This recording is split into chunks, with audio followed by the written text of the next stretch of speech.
अस्सलाम वालेकुम। वो बादशाहों का बादशाह होकर भी तुम्हें सुनता है और एक तुम हो के फ़र्ज़ होने के बावजूद उसकी पुकार का जवाब नहीं देते। कभी उसकी मोहब्बत में रंग कर तो देखो, कायनात के सारे रंग फीके लगेंगे।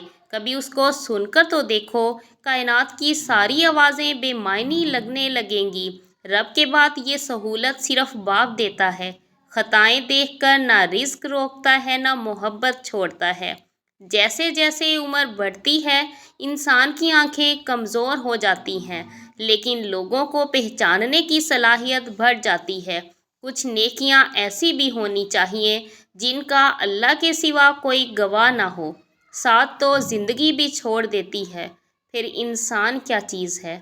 रब कहता है, किसी को तकलीफ़ देकर मुझसे अपनी खुशी की दुआ मत करना, लेकिन अगर किसी को एक पल की खुशी देते हो तो अपनी तकलीफ़ की फ़िक्र मत करना।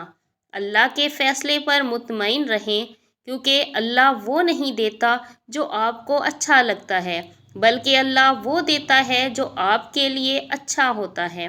ज़िंदगी में एक ऐसा नेक अमल ज़रूर करें जो सिर्फ़ आपके और अल्लाह के दरमियान हो।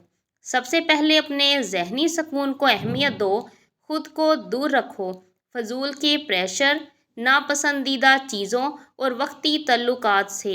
अपना काम करो और किसी का खिलौना मत बनो। आज तक किसी ने तुम्हारा ख्याल रखा? नहीं ना। जब तुम खुद ही अपनी ज़ात को अहमियत नहीं दोगे तो किसी और को क्या ज़रूरत पड़ी है तुम्हारा ख्याल रखे। हज़ारों दिलों में से तुम्हारा दिल चुना गया तोड़ने के लिए, क्योंकि तुम्हारे दिल को अपना घर बनाना था। तुम्हारे रास्तों को हर किसी के रास्ते से मुख्तलिफ रखा।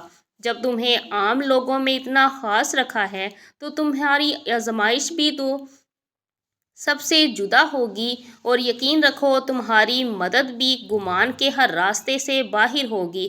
अपना